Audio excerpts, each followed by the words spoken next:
అదిగోండి పిండి గాయస్, పిండి తీస్తుంది ఇప్పుడే. పోయి దోశలు పోయి, అదిగోండి స్పూన్తో పిండి తీస్తుంది. అదిగోండి పెను మీద వేసింది ఇప్పుడే, దోశ వస్తుంది. ఇదిగోండి మంచి పెసరట్టు దోశ, చూడండి చూడండి గాయస్. ఇదిగోండి పెసరట్టు దోశ.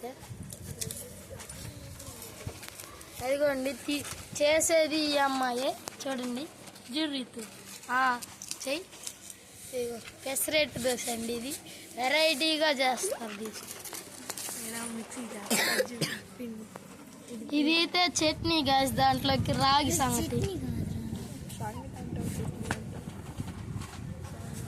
ఈ పెసరట్టు దోశలోకి రాగి కలిపి చట్నీ చేసేసారు. అదైతే అట్టికాయ తోలు తీస్తుంది. మనకైతే దాని స్పెల్లింగ్ తెలియదు, అదేంటిదో కానీ తెలియదు. అవును నేనే గాయస్. ఇదిగోండి గాయస్ దోశ. లైక్ చేసి షేర్ చేయండి, తింటే సబ్స్క్రైబ్.